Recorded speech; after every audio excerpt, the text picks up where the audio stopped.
Allegiance? Oh, I love that. Pledge allegiance to the flag of the United States of America and to the republic for which it stands, one nation, under God, indivisible, with liberty and justice for all. I'd like to welcome everybody to the July 22nd, or no, shit, never mind, August 12th budget or council meeting. Do I have a motion to excuse, or do we need to do motion To excuse Burke. to excuse Burke Ratcliffe Motion. Second. Kirkman. Coons? There we go.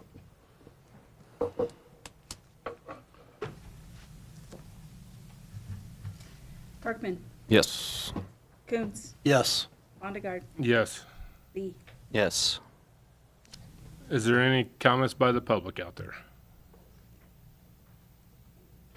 Okay. Do I have a motion to approve the July 18th and July 22nd budget and council? All motion. I'll second that. Motion by Kirkman, second by Lee. Coons, Yes. Mondegard, Yes. Lee. Yes. Yes.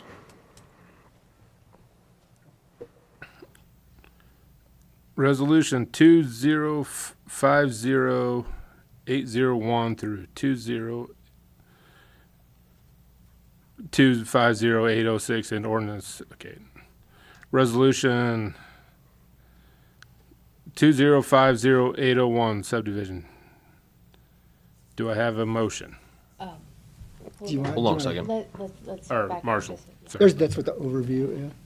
So this is just basically an overview. My name is Marshall, Chief Building Official for the City of Sydney. Agenda items 4 through 13 are requested subdivisions and rezonings from agricultural to residential, extending the property owners lots by 30 feet in the Clark Second Subdivision. Each property owner had the property surveyed to subdivide 30 feet of property into their existing property. We did send out letters to everybody within 300-foot radius of the corners of the lots in question. And as sent them the time and location of the public hearing. We did have 2 residents that had, or took issue with the subdivision. They felt that there could be an issue with where the west end pins had been placed. They thought they could be out. This issue had pretty much been resolved. The city really can't do anything about that. If they wanted to, they could hire a surveyor to reshoot it to be sure that the pins are in the proper place, but the city really doesn't have anything. And lastly, just to let you know that that was pretty much resolved. As an end note, it was brought to my attention that we had an easement issue. If you saw in your packets, the easement falls onto the inside of the properties. We can't physically take those appurtenances out and move them out to the, quote, new property line. So we had letters drawn up for the property owners to grant permission for the south side of that property lot line easement, so that, how do I want to say that? So that the people from the south side could enter in and get utilities to that portion. Kendra wrote up the letter and we found it acceptable. And it was Jeremy who brought all of that up to me. I didn't even consider it. I saw the lot line or the easement line and felt that it was okay because it's stated on the plat, but he brought up a better point that it needed to be covered so that the people on the south side could get utilities from the easement. So, did you have anything you needed to add with that? The only thing that I would add is that it's an affidavit that we're having all the lot owners sign, and it will be notarized, and we're gonna file it of record at closing. So so that it'll be public knowledge along with the plat map. So that when any of our lot owners would sell their property, that will show up in the title search. So there shouldn't be, nobody's going to be purchasing anything without the knowledge that this 10-foot easement is now more in the middle of their, well, not in the middle, but it's in their backyard. And they're giving the south boundary access for the utility easement, so. So are we okay with approving these based on the fact that this hasn't been signed yet? So Kendra can answer that better than myself, but I think we can approve it with condition that we get all the signatures. Is it better to hold off till we get the signatures? Or if say one says that we don't want that? Well, I think that DJ Sparks can probably speak to that if you'd like to. I don't believe that we have any lot owners that are feeling hesitant that they wouldn't sign this affidavit, unless you know something that I don't know.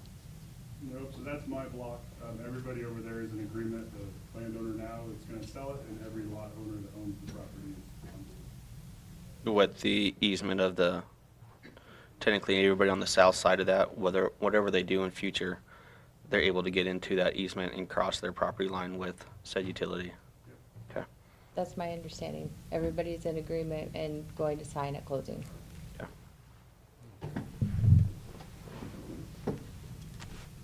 Any more questions for Marshall? No. What about, is there anybody that wants to come up? Is there anybody else that wants to talk about this or out there? Okay. Do I have a motion? You have a Pass motion. Resolution. You have a motion by me to 2025-0801. Second. I'll second that. Bondegaard, Yes. Lee, Yes. Kirkman, Yes. Coons. Yes. Now, do I have a motion for Resolution 202-50802? Yes. Motion here. And second here. Lee, Yes. Kirkman, Yes. Coons, Yes. Bondegaard, Yes. Motion for Resolution 202-50803. Motion. Second. Kirkman, Yes. Coons, Yes. Bondegaard, Yes. Lee, Yes. A motion for Resolution 202-50804. Motion. Second. Coons, Yes. Bondegaard, Yes. Lee, Yes. Kirkman, Yes. A motion for Resolution 202-50805. Motion. Second. Bondegaard, Yes. Lee, Yes. Kirkman, Yes. Coons. Yes. A motion for Resolution 202-50806. No. Did you want to do this one, Autumn, or do you want me to talk about? Okay. Oh, wait. We're gonna try and put all the resolutions next to each other instead of these two, to give you a break and break up the, Yeah. anyway. What this is Legislative Bill 179 was passed by the unicameral in the last legislative session, changing the way that retirement plans for police officers are managed. Essentially, they raised the required contribution from 7% to 9% for the employee and the employer. And so this is just something that we're going to have to pass a resolution to change our retirement plan to follow suit. There really isn't any way that we couldn't do this. The unicameral's kind of already decided for us. But our plan still will say 7% unless we formally take this action to make it match what the state law now requires us to say. So that's essentially what we're trying to do here. Question.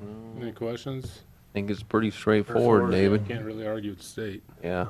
So I guess I'll move forward with the motion on this resolution, 2025-0806. And I will second it. Lee, Yes. Herkman, Yes. Coons, Yes. Bondegar. Yes. Now on to number 10, ordinance 1876, the electrical rates, as amended.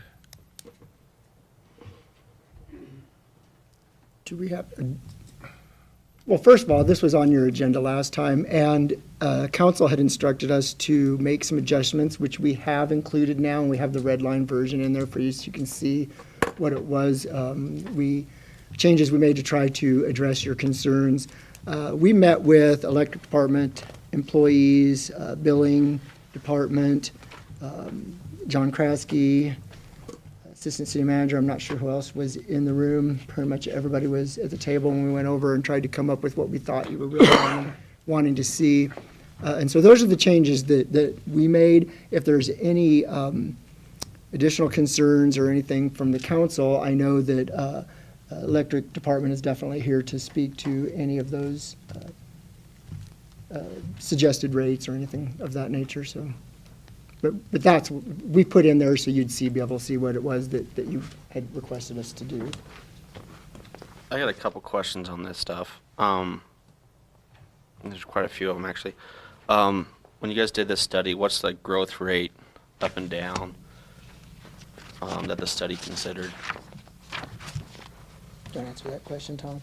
I can answer that. So they were looking, or John had looked at overall revenue growth on there. So those initial proposals of 8% increase during next year, and then with 2 8% increases and the 2 4% increases were all projected based off of revenue growth.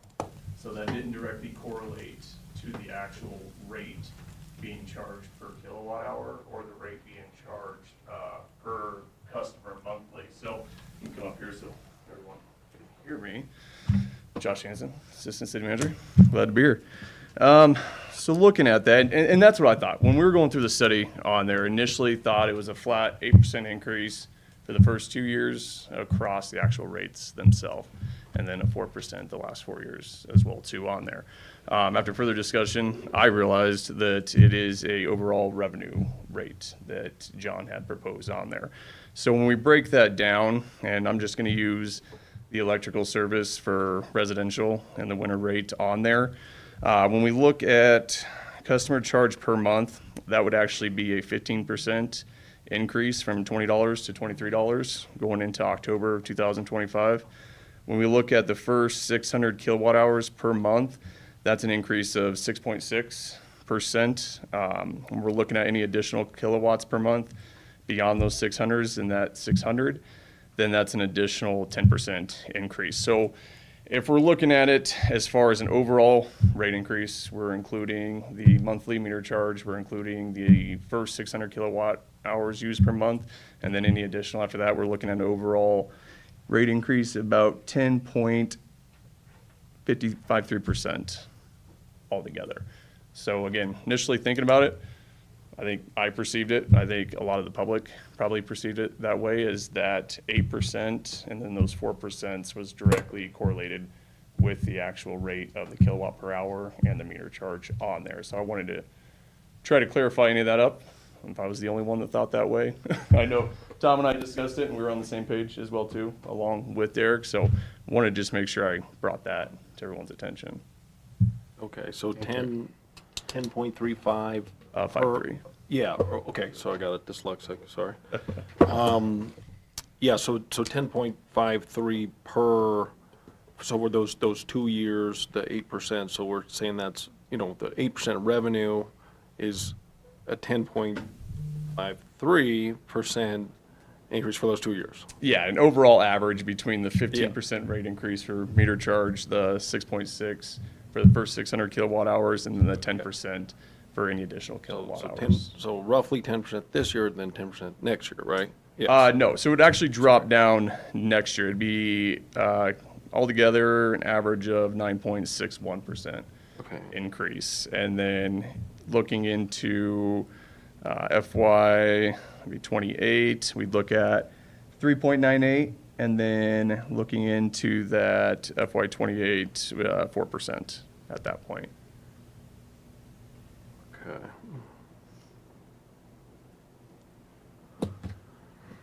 Thanks for clarifying. Yeah. It's important.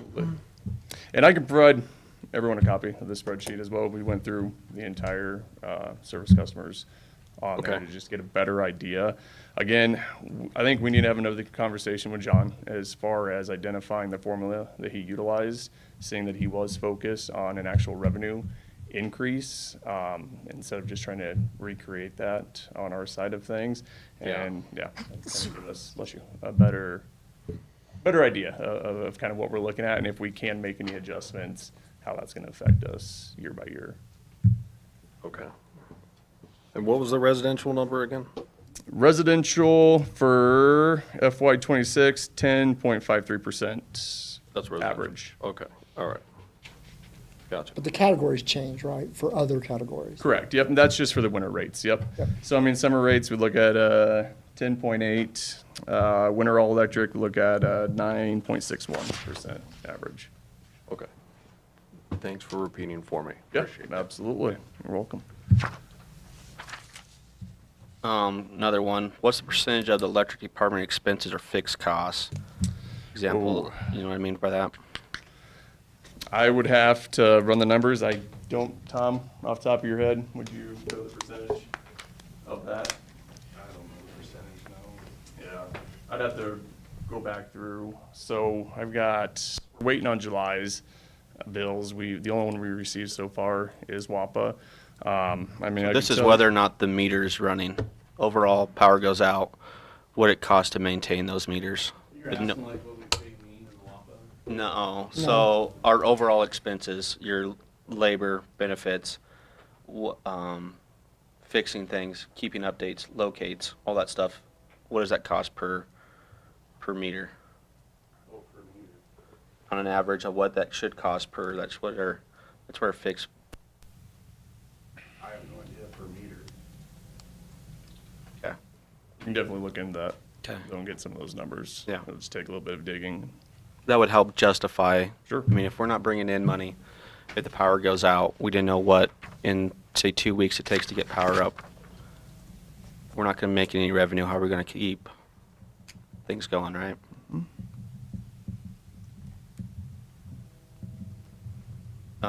Does the approved meter charges cover the appropriate level compared to fixed expenses? I think we'll know that once we can figure out that first question on there and doing the math on it. I think we'd be able to identify that better. Okay. What's the percent of the wholesale bill is fixed or demand? Yeah, we'd have to do the math on there. I mean, our last bill, I don't have it right in front of me. If we just took mean, was about 427,000 some change.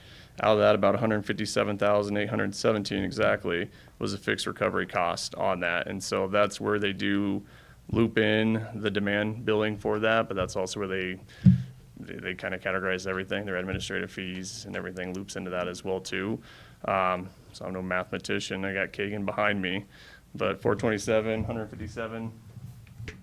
Sorry, so, Yeah, calculator on the computer. yeah, bear with me, so Jeremy, I want to circle back because in, the presentation at the 722 meeting, it was in the PowerPoint that it is cost of service for customer-related services, 2707 a month for residential.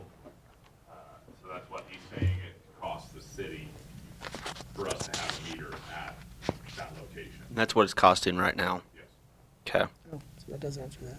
So we're kind of, right now, we're offsetting the cost per meter for kilowatts sales, right? Yeah.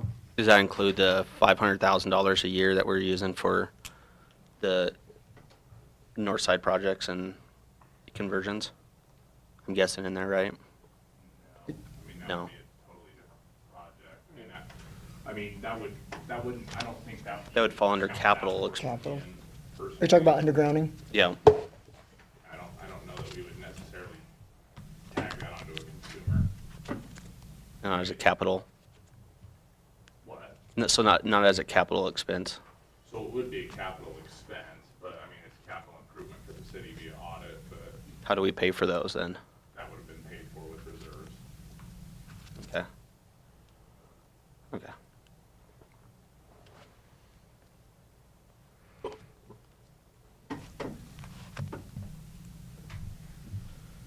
Are we talking about the demand stuff yet? Is that all fixed in the same thing? It's with the fixed cost recovery on their mean, Because there's just different ordinance, so we want to read that in there, right? within the ordinance itself. Yeah, because we're trying to reword or try to fix our demand. Oh, I don't want to get off this topic of it and switch and go. So we kept the general find it. service. Got it. It's the classifying a customer, whether they're three-phase Yeah. or large, or Large demand. generation Yeah, on yeah. there. So are you, sorry, Jeremy, are you asking if we change as far as Yeah, I was. what kilowatts kind of pushes people over into that demand service charge at that time? Right. So my question was, how long has the current demand structure? Like wanted to talk about that. So I want to know how long that current demand structure has been in place. Well, at least since 2020. I don't know. That was the beyond last time they redid it, so. Yeah, we've done a rate study for 5 years, so that's Okay. been in place since at least October 1 of 2020. Okay. I think we're on different topics though. So the case rate study, but the rule of the demand and what we charge, how long has that been in Going on the place? high demand. Yep, going on the high demand, sorry. That What- in ordinance 1816, wasn't it? 2020? What we changed in there was, they would have to go over 3 months rather than 1, which I think it was in the what we brought 2 weeks ago. But this has been written, that ordinance, it's It's been 1 month. I think that's what he's saying. no, what I'm trying to say is. was that- 1 month, So you're this right. ordinance for demand fee to be in place has been in there for 25 years, right? That if you Okay, go I don't over know that 50 far back. KW, I don't know that far back, yeah. okay, but it's nothing new, like we've been in there in 2016 when we wrote Right, it's been in right. for quite a while, right? right. Okay. And then we did add another section on how to get notifications to customers too, which council wanted to see, so. So- Letting them know if they're getting close, if they're between 45 and 50, they will get a notification. I think it's every other month we'll send out notifications. It's a very simple report for us to run, and so we can let people know if a business is in expansion or growth mode and isn't really concerned, if they're growing, then that's fine. But they need to know if they're not, and they want to scale back and try to keep under that. So those notifications should help with the sticker shock, so to speak, that somebody just get a letter in the mail saying they're going large. So we would be able to let them know well in advance. Okay, so the way I read that with your 2 months of basically hitting that demand every single day, right? Every single day you can hit that demand for an entire month. I guess they could. I don't know that they would. I'm but yeah. giving everybody a freebie right now, I guess, if we decide to vote it in, right? I'm showing them what could happen. You could hit that for an entire month of July. You can hit that the entire month of August. And then in September, they can turn everything down, make it a little uncomfortable for their clients or for their employees, and wouldn't, And stay on 3-phase and stay on 3-phase and wouldn't hit that demand. for the next fiscal year. But mean and everybody else will see that average hike. Am I correct? And we're going to get caught on that for 3 years. Within that 3-year reporting period. Yeah, I mean, yeah, they would notify that, or they would notice That's that true. on there, correct? That's true. So that could really cost customers. Yeah, I mean, if our average is. We'd have to drop that down to everybody else that's residential that are using peak, probably 10 to 15, right? In that KW for their peaks. That's a good estimate, yeah. So you're probably going to be hitting, those people are going to feel that So if it's say we paid $170,000 this month in demand fees across, 3,800 meters, we're probably looking at close to $50 a month just on demand fees that people who aren't hitting that demand is going to have to eat. The ones I that are like the idea. below 50, yeah. Right. I like the idea, though, that you give them the one warning, you give them a grace period or whatever. But I think you start advertising that they basically can use whatever they want for 2 months. Hit that. So you wanted to keep it at once. I think Rather once in than a 3 warning, times. yeah. I think A that's. warning, then yeah, I think that's what you're saying. I think They means. want I think something that means year. going to look at that, and they're not going to. It doesn't matter who's using it or whatnot. It's an average that's going to hit everybody. Well, the warnings are going to go every 2 months, no matter what, in Okay. section B, but in Okay. section A But is if you what hit wanting that- to change back to just 1 time instead of 3. Yes. Okay. And the length of time on it, I think, is. Well, it's only a fiscal year now. It's not like it used to be where you'd be almost 2 years, Right. Okay. because we check every fiscal year now. So if they're on that, you could go back and see if they hit that again in July or whatever, and they would be on for the next year, correct? Or would that warning be one warning for whoever owns that property? We would run a report, the way this is worded, right away in September and start everybody fresh. And if they hit it in the past, then they would be on it. If they didn't, they wouldn't. And then going forward, we would send out notices to everybody between 45 and 50. I believe that's the way this is worded. Letting them know you're getting close so that they can take the proper measures, and they would have those warnings all throughout the year. So in September, So how if they far still back hit do it we at the go and end, look? what's that? In September, how far back do we look? We'll go back the year just like it's set going forward. So if they hit it in May and we go back in September, they should be on it for a year? Yes.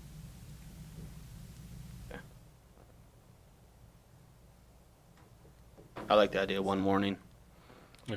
They hit it once. Send out within the that send out the reporting letters period. and just one In the go over reporting once period. and you go on to Yes, demand. one warning. Again, Yeah. Do we want to back it up to like 40, just in case, 45, that they can go over that in a day? We couldn't they? talked about that. It doesn't matter. We can, because we can run the report, but it's just a few more letters. We can do 40, between 40 and 50, and if you don't want to do I 45 and mean, 50. that way you give them more notice. That's I'd fine, say. yeah.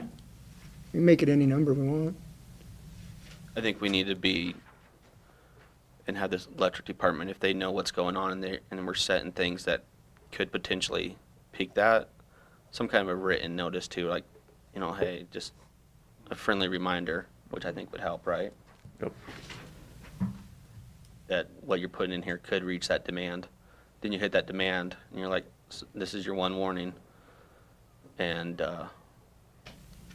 after that, it is what it is. But you're running it once a month, So, right? oh, maybe I'm misunderstanding you. So you're saying if they do hit 50, they still get, So you get the warning. You get the one warning. because our letters are only going out to people between 40 and 50, but I So think moving doing forward, both, what- right? What's that? Doing both, right? So. Yeah, Yeah. do the warning, do the We're gonna set a pre- notice, and then do that you're getting close and then a Yeah, warning warning. if they do still hit it. or forgiveness the first time. So you got the early warning. so if it goes We're by, gonna do a got public the- notice now that says, hey, we're gonna go out there, we're gonna tell everybody that they're at 40 or above, that you have the risk to hit 50. Okay. Moving forward after that, if you hit it, you got your warning that you hit Correct. the 50, and then after that, you're on it for that year. okay, correct, got it. So essentially change it from 45 to 40 and change 3, 40 Times to over to 45 one. for where we're sending out our. yeah, down to Okay, 40. Okay, down And then- for the notices. So Okay. lots of people are getting a little bit Right, more, we're yep. giving them a little bit more. And then change the 3 times over to 1. Yes. Got it. Okay, that's easy fix. I'd be on board with Yeah. that. Yeah, That's a change in 2 numbers, we can do Yeah, that. we can do that. yeah. Sounds good. But we're gonna do this one time and then moving forward, correct? It's not an every year? Or do you wanna do it every year? The notice that you're close to it. I'd say do that every month. Yeah, I think we just keep sending them out every 2 Yep. months. How so much people work are is that always gonna aware. be? What's that? How much work do you think that's gonna be? Derek was able to find that, sorry, go ahead, Derek. So that report takes about like 5 to 10 minutes to run by the time you do all the sorting and take the city meters out that are exempt from that. What about administrative costs of sending out letters? Off the top of my head, I'm gonna say it's probably, I got 69 here, on demand. but there's probably 15, I would just guess, at that 50 to 40 range. Okay. So, I mean, you're only notifying those. that- Well, if you go down to 40, it'll be a few more. Okay. It was about 10 to 12, it'll probably be maybe 25 now if you go down to 40, Yeah, I'm guessing. And you wanna do that every month, you're saying? Every two. I don't even see that. I think if you get that one warning now, and then if you get a new property or something like that, I mean, that just seems like a lot of administrative fees and sending out things.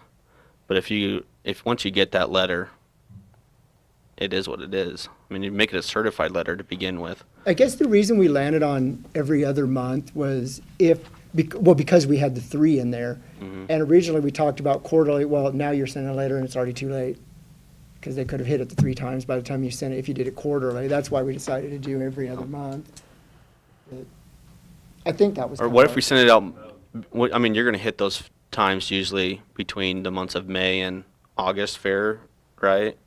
Or September. Why don't you send it out the beginning of May and be like, hey, your meter was on this, on the watch last year, be on the watch out for this year? yeah.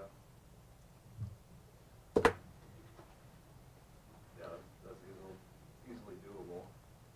And people will be able to see that they're rising. If you send it between 40 and 50, like, well, it's 42, now I'm 44. I really probably need to start, watching it. Yeah. And there is They'll be able to see it things, go up. Yeah, they're gonna see it go up. there are things that people can, these homeowners and businesses can put on their service, I guess you could say, that can alert them, right, on what their draws are and figure out where they're getting close, correct? There's electricians that can hook those up for them. Okay. I don't know if you guys can figure out some of that information, just like a pamphlet or something that when they're getting close to that, here's these options to help you guys from reaching that. We can put that verbiage in our letter too. If you feel like you're gonna keep rising, call us. We'll help you. Yeah, figure out what we can do. Yeah, that could Okay. be definitely some verbiage in that letter we send out. I like Okay. that idea. Okay.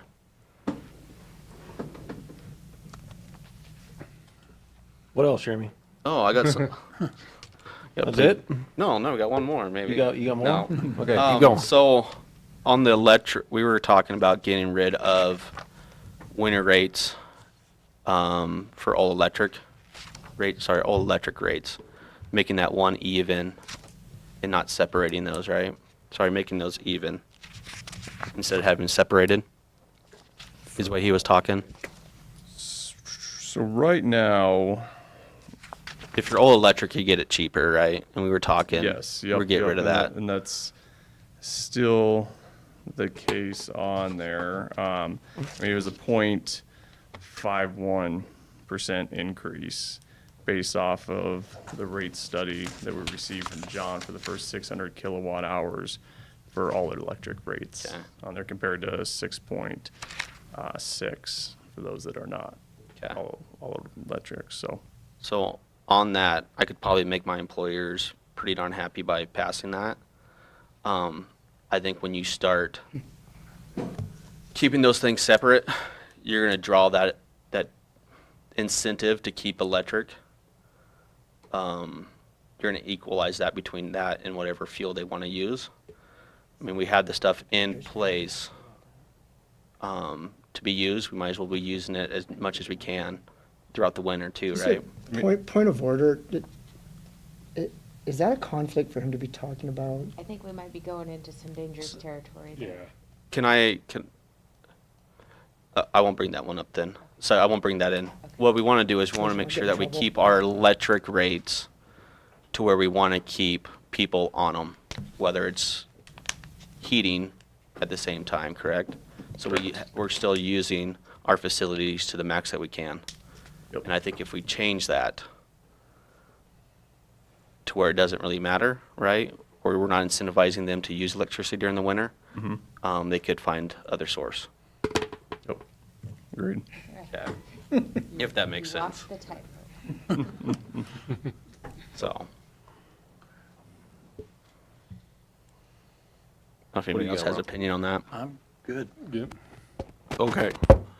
I guess I got more of just some comments, some things that I kind of see on the horizon here. So I think there's the debate, a couple things here is like, well, the feedback I've got, well, why can't we just utilize our reserves, right? And just try to ride that out, right? Okay. And then the other side of it is, do we need to do a entire 4-year plan, right? And I mean, I guess I'm not trying to say one way or the other. The only thing I'm trying to say here is just based upon where things are headed, just the importance to have reserves to do projects, right? So I don't know like all the nuanced things about the electrical grid and like all the terminology that's being used, but I do know a lot about data centers and with my current position. And what is happening across the country is that these data centers, also a little bit the electrification of cars, people switching over to electric vehicles, which is happening. It's a trend line that's going on right now. It is driving just unprecedented demand on the grid. So just so everybody knows, the nationwide, we flatlined as far as energy consumption for the last 15 years. Well, I should say 15 years until 2024. And then we hit a record high. They already know we're going to hit a record high in 2025. They're already projecting that we will hit record high electrical consumption at least for the next 10 years. Okay? The major driver of that is data centers, right? So data center consumption right now on a nationwide scale is roughly 7% of our entire consumption. And the modeling they have is by 2030 that this will be 16% of the overall country's energy consumption, right? So data centers are very important if you're looking at the big picture and of what the demand profile looks like. So I did a little research. Now, if you look at it from the sense of what data centers like the big four want, you run out of runway by 2027. The grid just stops. Like you cross this threshold, there's no more growth.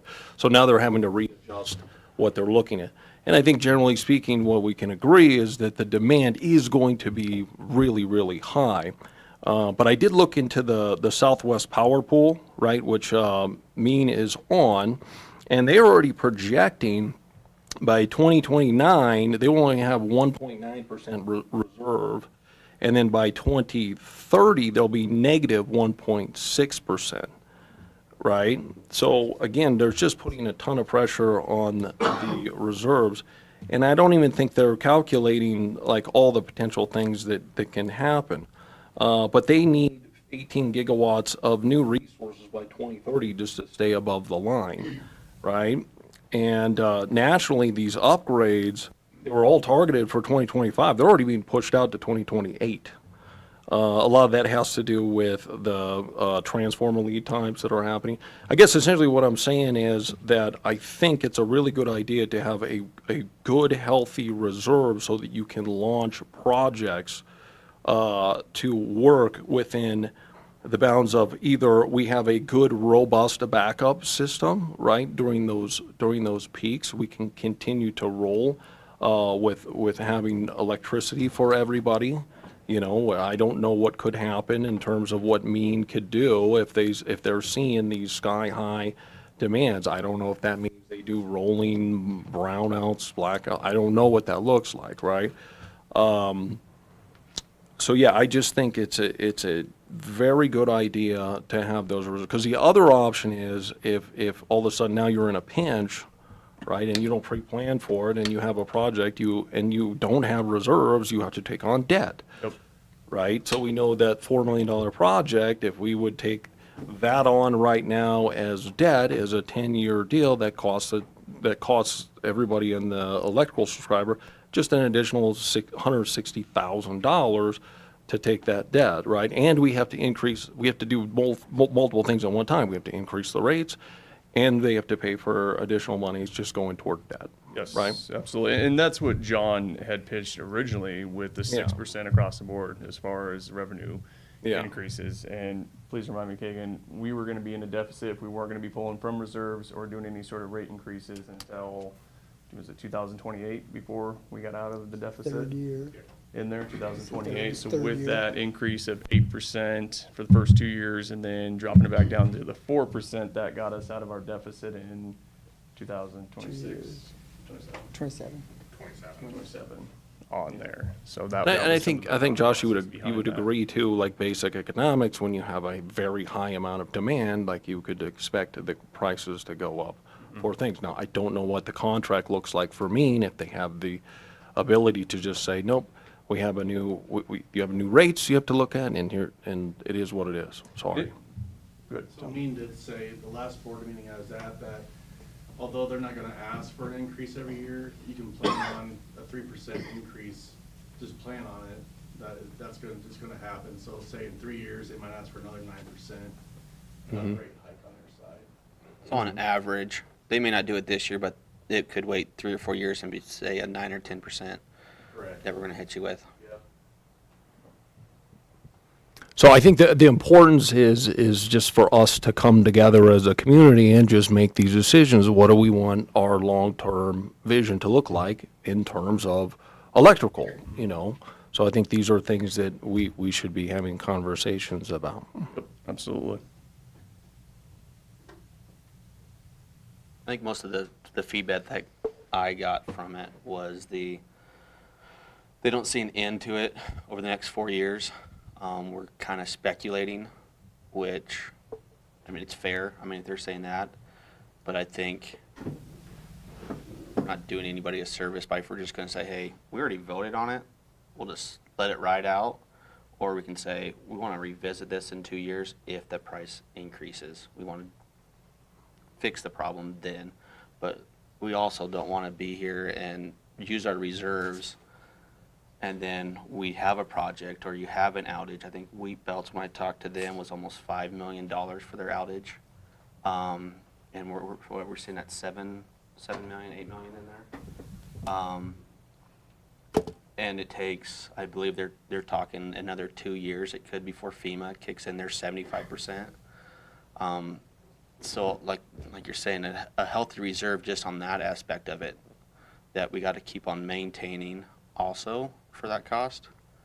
I think there's a fine line in there, but I think an idea of really looking at a 1 year to 2 year type max, not spreading out a 4 year, I think it's a little bit of relief for them. I think a lot of people look at it as a, you know, you get upset for the 6% for the first 6 months, you kind of forget about it, but then you realize in 6 months I got another price hike. I think a one-time hit them, be done. I don't want to say it like that, but I think everybody can have some relief after that, I guess. What I'm trying to say on that, if that makes sense. Something to look at, like when you're public power like we are, everybody chips in to help out. It's not like we're a private company. Yeah.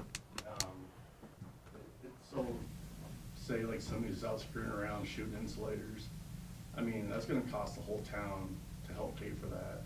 That's something people need to look at too. When you're public power, the whole city's a team. I look at it that way, and you know, everybody's pretty much paying for it.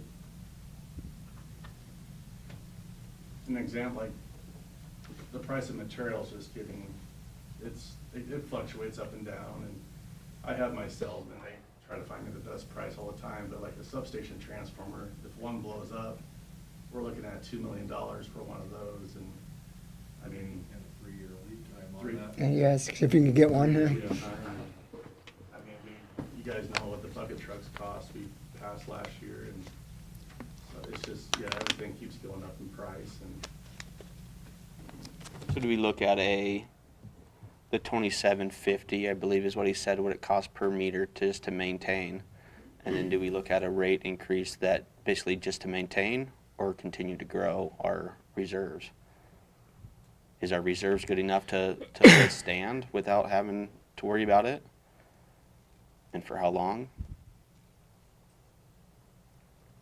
Well, I think you got to consider both factors within that in reserve. I mean, capital improvement projects, any sort of day-to-day maintenance on that, and then any sort of market fluctuation as far as energy. I think all of that contributes to what's in that reserve on there. Like Brett had mentioned, having that reserve, having those rolling blackouts that other power companies have done, we wouldn't be able to have that generation facility that's up and going if we didn't have steady reserves with that. So we're well positioned, with the potential of any blackouts on that, but that's to showcase because of the reserves and the smart budgeting that went around that to make sure that that was possible. So that funding for that project was reserves? Is that correct Yes. on the, Yeah, I don't remember the exact. We didn't that was take out any before my debt for time, that. but right? Yep. But that was planned well in advance, years in advance before this Oh, case study yes. came out? Oh, yeah. Or the knowledge of it was way before we knew that we were gonna have a price increase, right? yes, yep. Yeah, they've been Way talking before about my this time. since my predecessor was sitting here, I think, substation. So prior to, how long ago was that then? That was 5 17. years, yeah. So we've been talking about a power station for more than 5 years. Okay, Takes a long time to build one, right, and then lead times and COVID and everything else, so, yeah. yeah. A lot of wrenches got thrown in, yeah, you're right.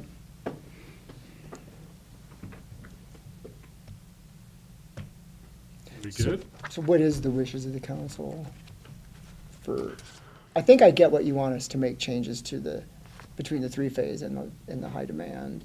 I get that. Got it. I think it's just open to debate of the last part that you talked about, if we just want 1, to 2, do 3, or 4 years. 2 year. 2 years. Yeah. I would like to see a maintained cost. So you want us to rewrite it up and come back again? Because, again, maintain cost as far as revenue, but that we need to figure out what that is as far as reflective cost per kilowatt, meters, right? Because Yes. we don't have those numbers. Right. Well, we have a rough estimate, like the $27.50 per residential, what it costs to have that meter sitting at that address. We have that. Right. We have that. So we have that, but yeah, if we could have that written up in some kind of information on that to where we can really know, are we growing or are we maintaining? I think there's big difference between the two of them, right? Are we planning for growth? Are we, besides the north side stuff, getting that stuff done and keep on funding that, of course. But are we adding more to there that we don't technically need on the backs of citizens? Are we building our reserves unnecessary, I guess is what we can say on that.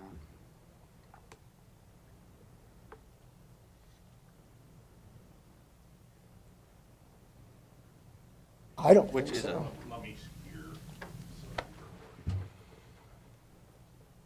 If you break even every year, everything's gonna keep getting more expensive and your reserves are gonna stay the same.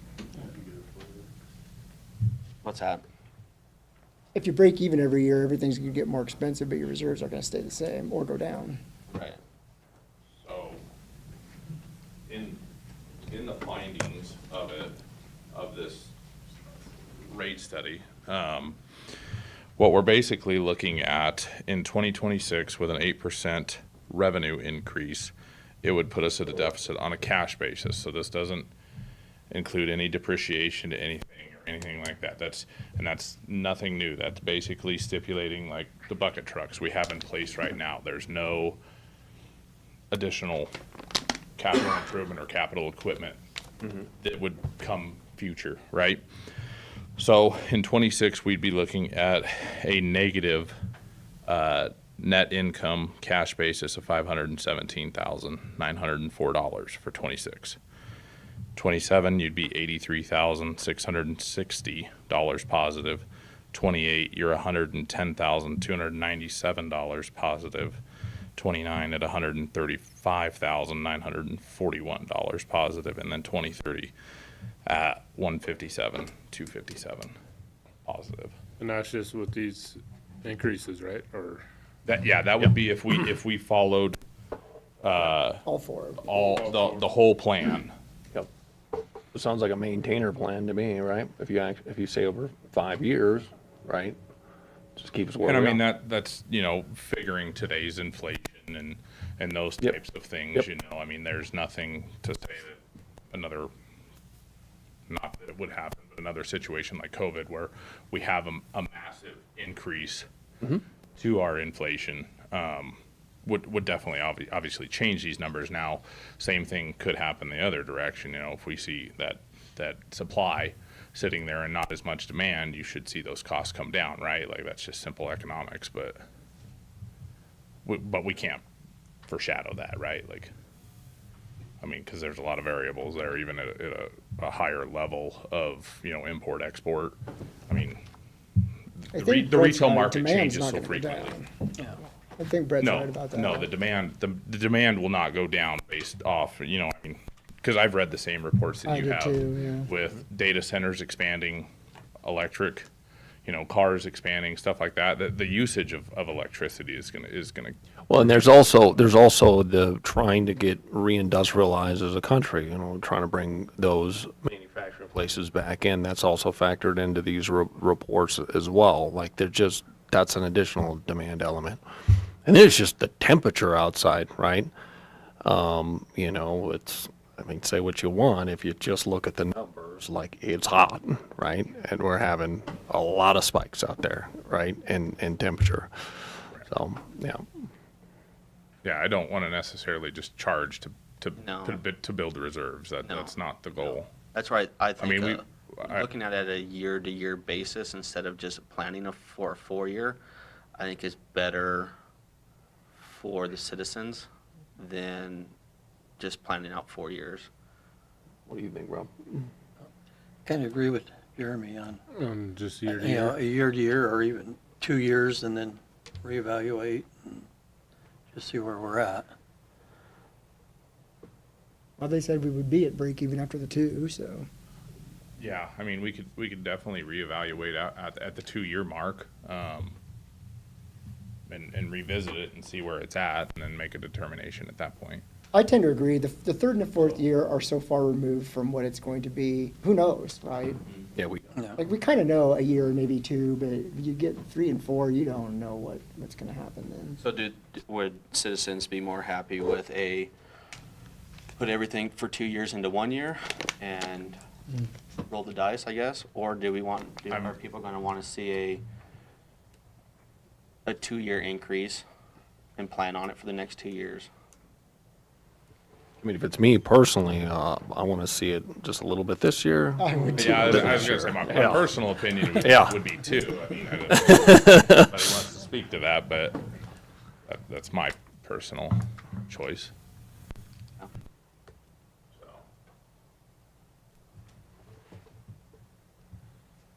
Okay, well, we can do that. So let's bring back a go, 2-year. if everybody's okay with that, let's look at a 2-year, right? We keep it at these numbers that we already initially planned on for 2 years.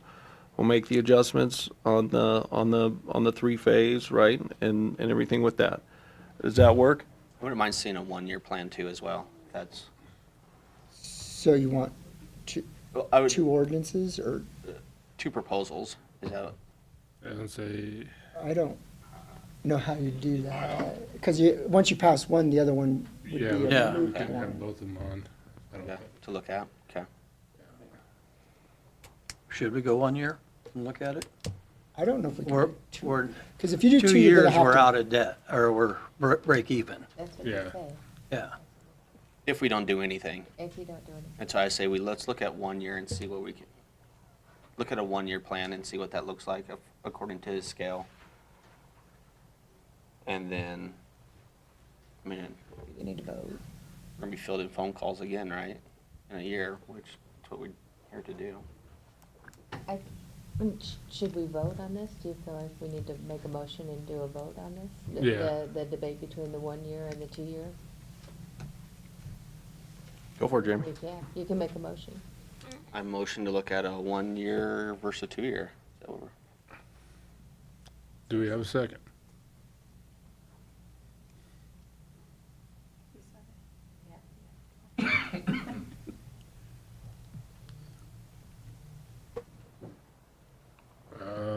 No second? No second. So motion fails. Motion is not. Do we have a second motion to do the 2-year plan? Do I have a motion for the 2-year plan? I will motion for the 2-year plan. I'll second it. Second by Coons.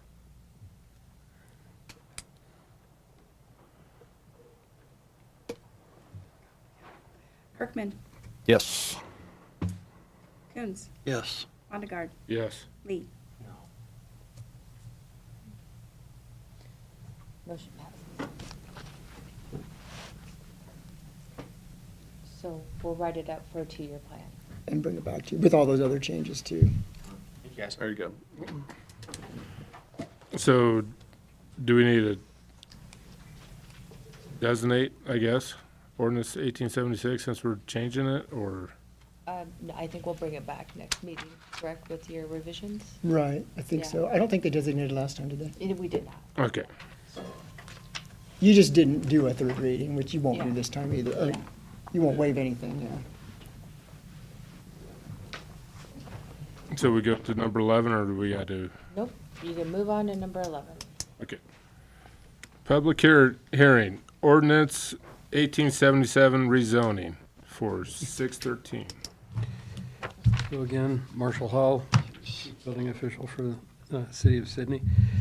The Sparks, the Dorwarts, the Dillies, the Woodies, and the Haases, now that they've subdivided their properties, we need to get your approval on the rezoning of that 30 feet of property being assumed into their residential. So we're going to go from an A agricultural to an R1 residential. That's all I got to say about that. It's been a journey.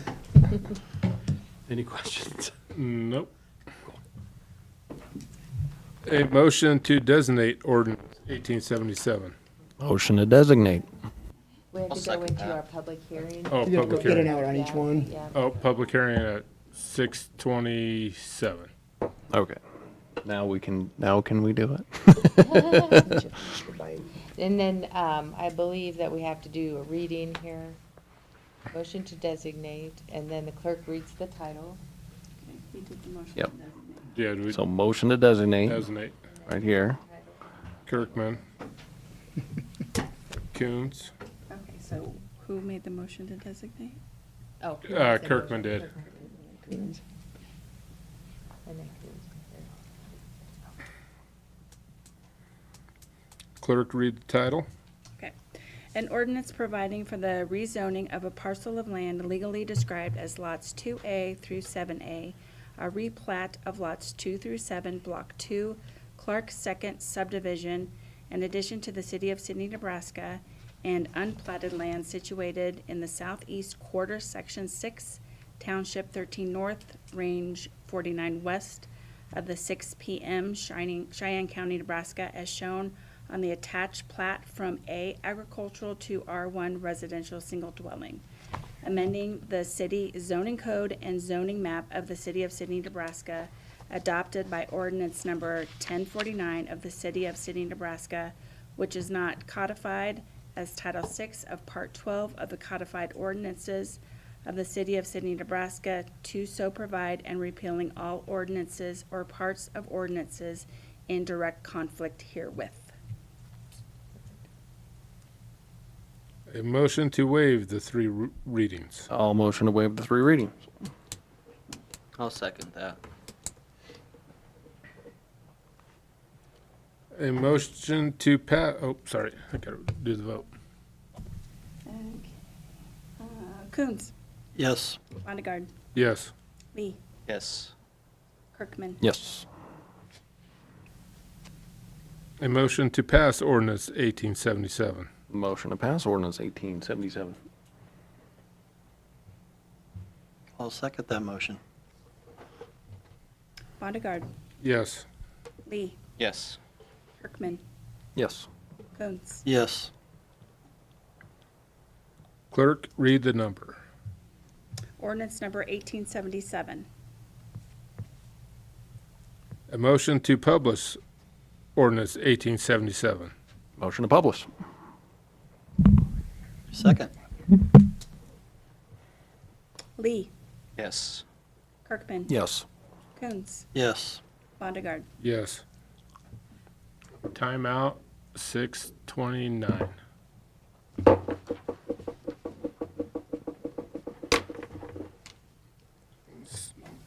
Public hearing, ordinance 1878, rezoning. Time in 6:30.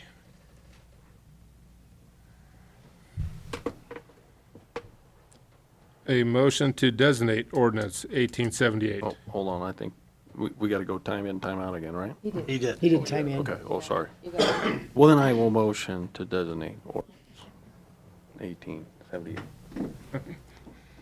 I will second.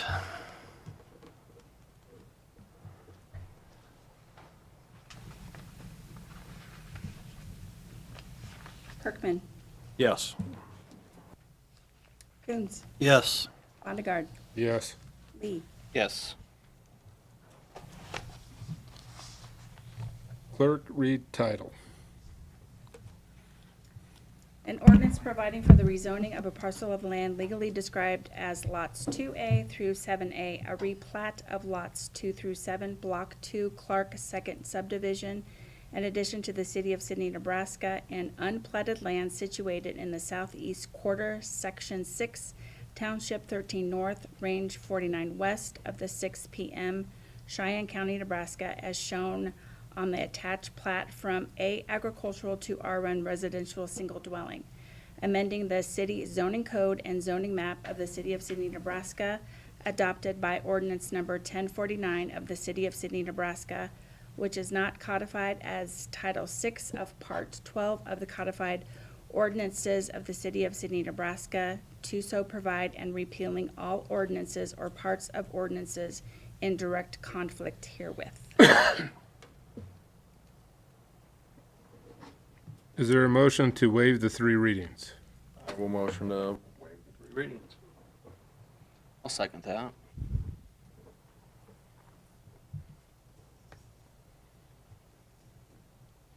Coons. Yes. Bondegard. Yes. Lee. Yes. Kirkman. Yes. Motion to pass ordinance 1878. Motion.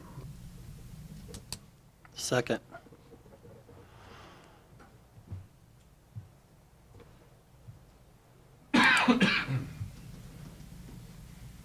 Bondegard. Yes. Lee. Yes. Kirkman. Yes. Coons. Yes. Clerk, read number. Ordinance number 1878. A motion to publish ordinance 1878. Motion. Second.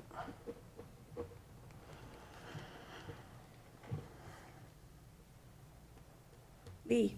Yes. Kirkman. Yes. Coons. Yes. Bondegard. Yes. Time out 6:33.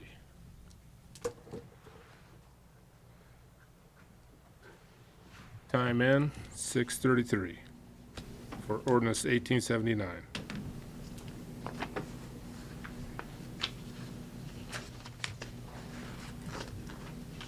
A motion to designate ordinance 1879. Motion. Second.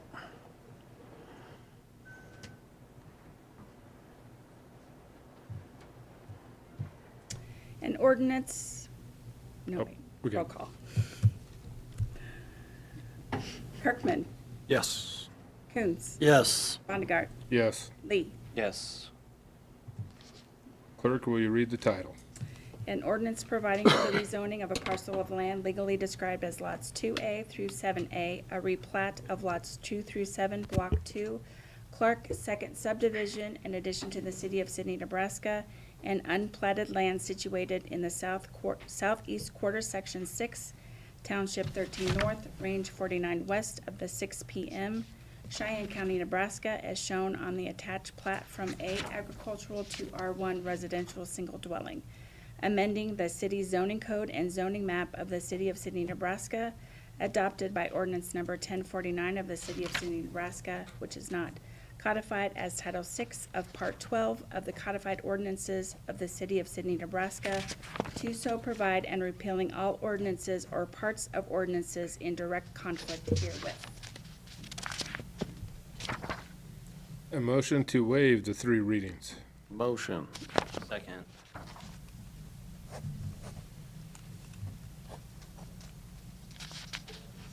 Coons, Yes. Mondegard, Yes.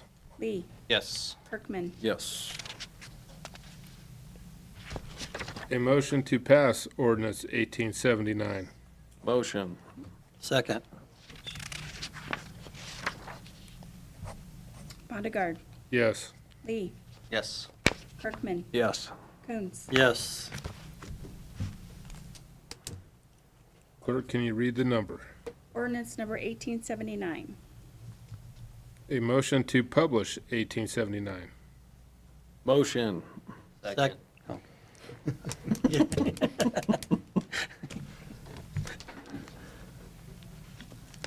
Second by Lee.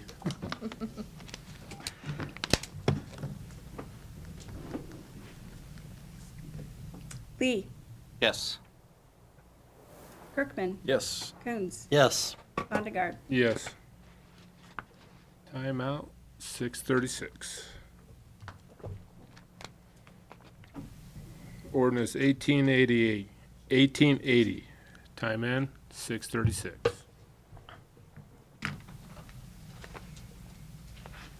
Motion to designate ordinance 1880. Motion. Second.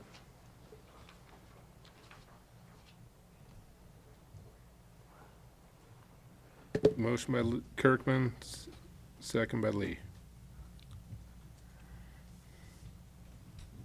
Kirkman, Yes. Coons, Yes. Mondegard, Yes. Lee. Yes. Clerk, can you read the title?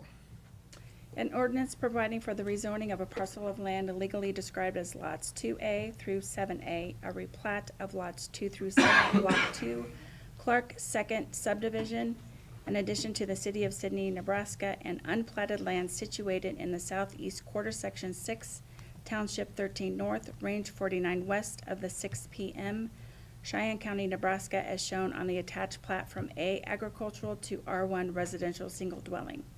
Amending the city zoning code and zoning map of the city of Sidney, Nebraska, adopted by ordinance number 1049 of the city of Sidney, Nebraska, which is not codified as Title VI of Part 12 of the codified ordinances of the city of Sidney, Nebraska, to so provide and repealing all ordinances or parts of ordinances in direct conflict herewith. A motion to waive the 3 readings. Motion. Second. Coons, Yes. Mondegard, Yes. Lee, Yes. Kirkman. Yes. A motion to pass ordinance 1880. Motion. Second. It's good practice. Mondegard, Yes. Lee, Yes. Kirkman. Yes. Coons, Yes. Clerk, can you read the number? ordinance number 1880. A motion to publish ordinance 1880. Motion. Second. Lee, Yes. Kirkman. Yes. Coons, Yes. Mondegard. Yes. Timeout, 6:38. Time in, 6:38.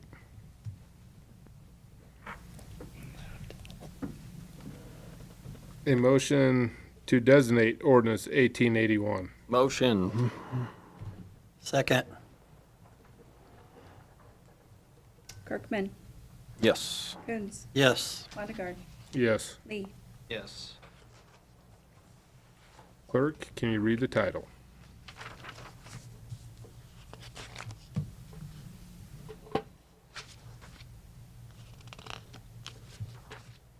An ordinance providing for the rezoning of a parcel of land legally described as lots 2A through 7A, a replat of lots 2 through 7, Block 2, Clark Second Subdivision, in addition to the city of Sidney, Nebraska, and unplatted land situated in the southeast quarter, Section 6, Township 13 North, Range 49 west of the 6 PM, Cheyenne County, Nebraska, as shown on the attached plat from A agricultural to R1 residential single dwelling. Amending the city zoning code and zoning map of the city of Sidney, Nebraska, adopted by ordinance number 1049 of the city of Sidney, Nebraska, which is not codified as Title VI of Part 12 of the Codified Ordinances of the City of Sidney, Nebraska, to so provide, and repealing all ordinances or parts of ordinances in direct conflict herewith.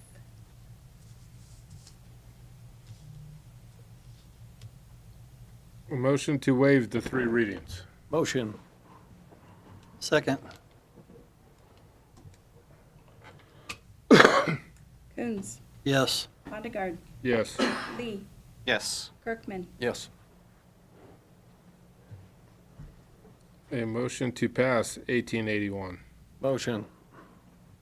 Second. Vondergaard, Yes. Lee, Yes. Kirkman, Yes. Coons. Yes. Clerk, can you read the number? Ordinance number 1881. A motion to publish ordinance 1881. Motion. I think it was Lee. I'll second that one.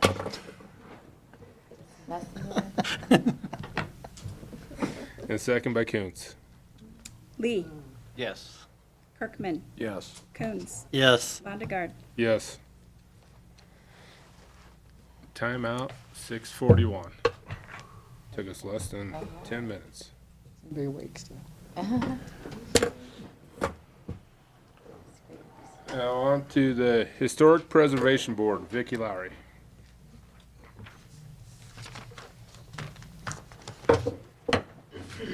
Thanks for sitting through all that. You said my name, so do I have to still say it? Hi, I'm Vicky. I'm on the Historic Preservation Board, and I came and read some comments, and I understand that there still may be some clarification. We had a meeting today, and I just took a quick note because there seems to be a question that just doesn't stop to be asked almost at every meeting. But more than any of these things, we have to start, I guess, at the very, very beginning. Does history matter? Does the community want to see the historic preservation done? You know, is that something that we're still interested in doing, or is that something that has passed its usefulness? Because, you know, there's been a carousel, and we've been doing the same thing over and over again to the results that we've gotten to, which haven't been positive, I don't think. And things I keep hearing haven't been positive. And in order for change to happen, there has to be change. And so that's kind of where we've been looking. But the example at the meeting today was boundary issues. We have an ordinance, I feel like we have an ordinance that it was set out in the 2014 that says what you believe our boundaries to be as a city council. Then there's a discussion that usually will flow into that, well, what about the extended boundaries? I don't know where these extended boundaries live. I believe they live in a resolution someplace, but then that brings up the play of how do I know what resolution, how do I know when what resolution? How long are resolutions in effect? How would I know specifically what resolutions are out there? They're not published necessarily in a book or on American legal things. So we're trying to get to understanding why we have to keep asking the same questions at every meeting when they should just be standard answers. The next question is, usually we as a boundaries, you know, if we have, looking at downtown, we have the specific set of buildings. Every building should have a file because that building has been identified as being historically significant. So when somebody in that, whoever owns it, whether it was 50 years ago, 10 years ago, or today, we should be able to have a file on those buildings that say, this is what made your building significant, this is what's been done to your building, you know, and these are the things, you know, that on this specific building. Right now, it's kind of a game of, quick, call Keegan, see if, you know, what does Keegan know? Because, you know, as the board turns over, we have no way of knowing, you know, was it 5 years ago? Was it 10 years ago? Whatever happened? And that's not very efficient with the city's resources. And I think we can do better. I think we have the ability to do better, but we need some support. You see that there's confusion in the ordinances themselves Yes, as far as where these guidelines are of, because the boundaries state specifically that it's downtown, But then somebody will say, well, what about the extended? Well, show me where it defines extended and in the ordinances, because as I understand it, the ordinances are the legal, correct?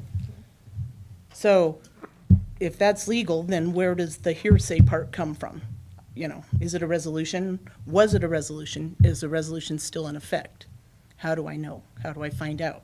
Who do I ask? So are these things that need to be presented to us as far as confusion with each ordinance, right? That Well, we need to address one individually to get some clarification on. Like the And- resolutions, they are forever, right? The resolution, once it's put in place, is. and If it was done it's- that way rather than just by Historic Preservation Board. But I think, well, David makes a good point. So we don't know if there, you know, I don't know, is there a resolution or was it voted on upon the board and it's in the board meeting minutes? Like the historic board or? And once I'm upon a not sure. time, you know, there used to be a newspaper that would cover the historic preservation meetings. And there was one preservation meeting where they discussed the resolution to use expanded boundaries. But it was a different set, yet it's still different set of boundaries than people will bring up. It's like a third set of extended boundaries. But that was in the newspaper as being a resolution. How do we know what is in play? Wouldn't it be in your guys' minutes? We don't have necessarily our minutes. I can go back pretty far. And we I have to don't know know how what far we're back you looking want me to for. go, though. You know, as I was explained, you know, I can fill out a request for information, but I kind of have to know what exactly I'm looking for. So I don't know if it's a specific resolution I'm looking for or what. When I started digging into this, I found that the landmark there was an ordinance marking the 9 landmarks, and that wasn't even filed. That was just kind of skipped over. I'm like, would have been good to realize that we had that, but we're not presented that when we get to the board. When you're sat on it, we have a new member, and I don't believe Lori Wolf, this is her first meeting today, but I don't think anybody's given her any documentation. She does, you know, she just shows up and whatever we say, she just kind of goes, okay. You know, and that's kind of the extent of it. There's no bylaws, there's no training manuals, there's no information, anything. It's just kind of sit there and, well, this is what we've done before, and have a good day. And I don't think it's a good way to be operating in this day and age. And I just would like to. And correct me if I'm wrong, but as councilman, we should set those guidelines, am I correct on that? Or is that your Board board? can vote for their own Board. The training. vote, Right. yeah. Okay, they're- okay. Right. They've done training before, voted to, Yeah, in spend money to 20, do it was training. like 2020. yeah, we did it up at the hotel, I think, Yeah, right? it was 2020, and we did it as a huge I group. do remember that. And then that was it, and it Other wasn't communities came as specific to well. our group, it was something that they put together for SHPO to meet certain requirements, because we're supposed to have training every single year, but we're never notified of any specific training. But our agenda is designed and comes out, and it takes typically 1 hour, and nobody seems to have more than that 1 hour of time to be able to dedicate to the historic preservation. So it's like, okay, quick, we're just gonna do whatever's on our agenda. If it's not on the agenda, which, you know, Open Meeting Act. So if it's not on the agenda, we're not gonna discuss it, but then we never get training, we never get procedures, we never get goals, we never get anything done. We also don't have any direction or direct contact, so it seems, with the council. I've kind of snuck in on a few meetings to see, do you guys get, you know, do you mention saying, hey, what about this? Or, you know, have you seen anything going on? Or do you want to see something? And there's not really any discussions except for, yeah, we appointed, or, you know, somebody's unappointed, or, you know, there's not much communication that really goes on. So who, between the board and the council, who is, like you said, either go-to, the talker, the head that's supposed to come to us with these things that we need help with? According to the ordinance, it says that Marshall is our go-to guy. Yeah. We also have David that'll come to our meetings. We also have Brandy that will be there. And Brandy has done, you know, her best at trying to answer some of this stuff, but Brandy's still trying to learn things.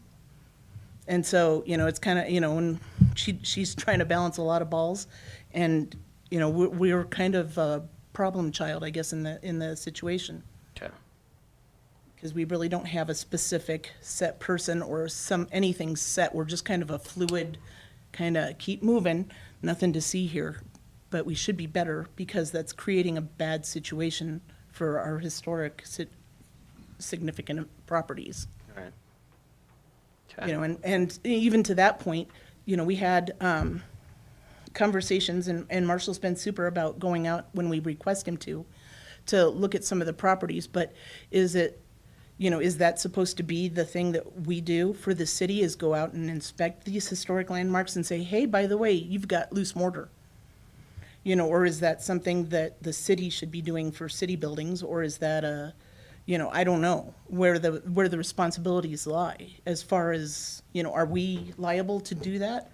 Is that what the ordinance is intended, or were we supposed to be doing education for preservation and helping business owners understand what resources are available to them? Because our side is that they have to have a federal review if they want to get these tax credits, and that there can be tax credits and there can be grant money if we follow certain rules. And we try to help so that they can stay within the rules. But we don't even get to that part half the time because we're busy trying to figure out what are the LB 840 funds, you know, what's going on there, why do we need to know anything about them? But like if we wanted to put on an event or something for historic preservation, you know, we have to be very careful and understand the LB 840 that we're not trained in order to make sure that we meet the guidelines. We also have to make sure that the CLG requirements are met, and a CLG is put forth by the state, and I tried to include some of that. What they say is that it's important for historical resources as an irreplaceable, for properties with irreplaceable historic character. Communities that participate as CLGs have demonstrated a commitment to preserving those resources for future generations. There were 8 listed in the state of Nebraska, and it's a partnership between federal, state, and local governments to preserve these resources. They're jointly administered through the National Park Service, the History Street SHPO office. We have to take certain steps to be certified, and we're not even hitting those steps. You know, it's been kind of loose on hitting them. It's like, oh, it's close enough. We just got recertified last month, though, I think. It said we would be evaluated in a year for potential Every year we removal. got to do it, yeah. Right, usually it's once every 4 years, but it was, when we asked about how our certification went, it was partly good, partly bad. True. You know, and so, you know, we can be doing better. We just need some extra guidance and some straightening out of what it is you want to see from us as a community. You know, and to represent the community, because we are all, just like you guys, we're volunteers. And there's a lot of people that are aging out. We need to get newer people in. But in order to have newer people in, they have to know the rules. They can't just be told, we've always done it this way. That's not a good way to run a business or a government. You know, there needs to be actual answers, and we don't have those. Or at least we haven't been provided them, and I don't know how to get them. So the funds that we designate to you guys can use those funds directly for training? The LB 840 funds, can they be used? They've done it, yeah. Okay. We've done it, but is that an allowed use for LB 840 funding? For your board it is, yeah. Okay. Okay, so it's We not paid for the necessarily- training that we did up at the hotel. So it's not training for, it's not funding for training, it is getting the training that you feel like you need. Yeah. How Correct. can- And how then can being able we- to implement them. Like I did a training on my own personal time for the city, and it was about codes. And I found out, you know, that if we haven't revised our codes in 10 years, that we needed to look at it. But who do I bring that information to? Because that's typically not something we get to discuss during our meetings.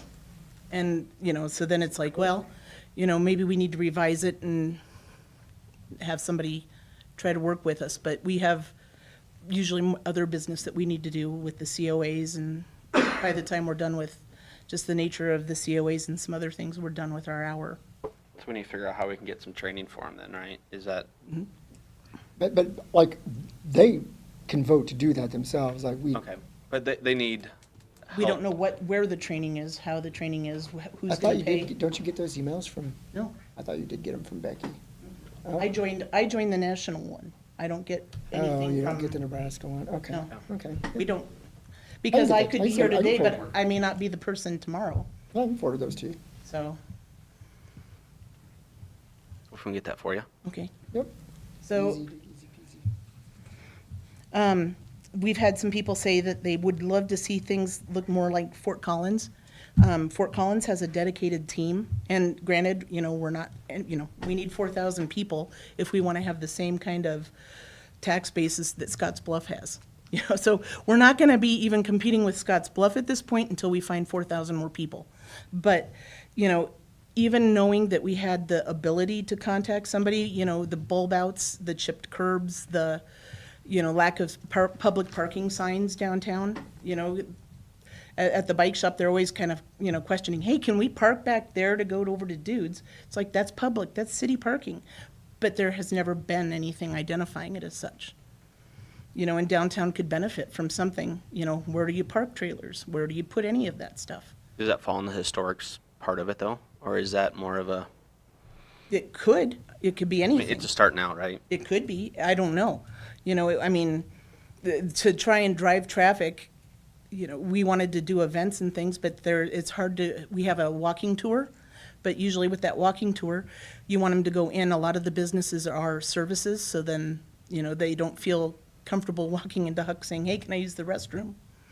And so there's a porta potty or they just need we need to figure out a better way to handle some of that, because it can't be a better tourism draw if Yeah. we don't have the basic resources. And if it's signage or whatever we're gonna need to do, we need to do something, but nothing has not been working. So. Nope. And this, the same kind of goes with, we're not affiliated with the Cheyenne County Historic Board. There's two distinct boards. One is appointed and a government entity, and the other one is a member, and they pay dues to join it. And there's just a mess going on with all these things, and a lot of stuff has just been allowed to ride for 40, 50 years, and that's not been helpful. Some of this stuff just needs to be brought up, looked at, updated, gone through, make sure it meets what you guys wanted it to do. And any advice would be awesome. If there's, we've heard, more lights on certain features, but, that involves the electrical department or, public timing, and if that comes out of our budget, that's fine. But we just need to know how to plan. So we know if we have that money to go toward business owners or if we need to go toward other resources. But again, we have to be careful because we get tied up with the LB 840, where if it was just a line item like it used to be, then if there was something else, the line item was probably, as far as I can tell, at least 2014 or 2015, before the LB 840 funds passed. We used to have a line item, and then that went away, and it was kind of all tied in with LB 840. So if LB 840 were to ever go away, then we'd have no funding again. Right. And so that's kind of concerning at some point, as far as, the wishes of the people. But there's something that they put in there for the files, the CLGs. Basically, every business owner downtown, what is the story of your building and the historic district? Why is your building significant? How is your building constructed or altered? What materials were historic? What is its historic use? What are the building systems? So those are the pieces of information we want to try and keep in our files and have available. And those tend to focus more on building and/or, things more like the inspector deals with. So sometimes having economic, and I understand economic development is a great tool for driving new business, but if we're trying to focus on some of the things that is economic development the right guidance we need? They're trying to drive in the businesses to help us get the 4,000 more people. We're trying to make sure people understand what they have in front of them and why they want these buildings and what tax benefits they have if they want them. So I see them as two different I mean, they can be aligned, but I think they need to be separated, to me. I don't know how the board will feel, but You're talking about get the economic out?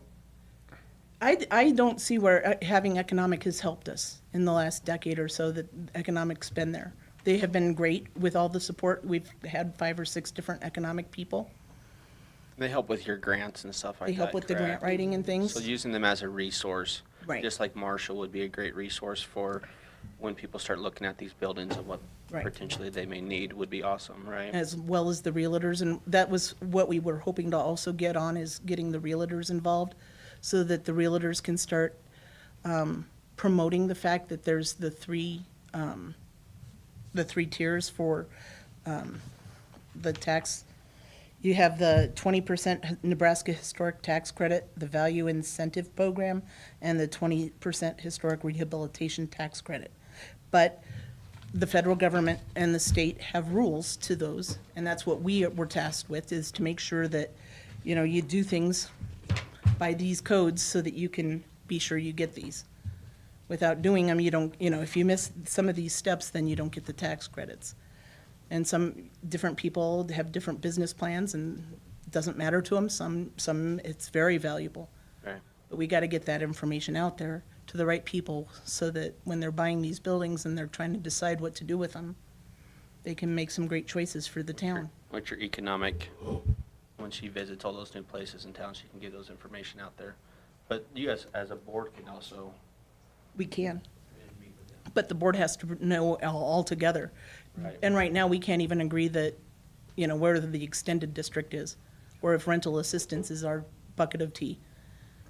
And, you know, because we've had rental assistance consistently pulled out, and I don't know where rental assistance falls in our realm, because as far as the ordinance goes, we're not allowed to make loans out for the city, but that's what rental assistance is a loan, Do they pay those back? if they fail. Oh, to meet the requirements. Okay.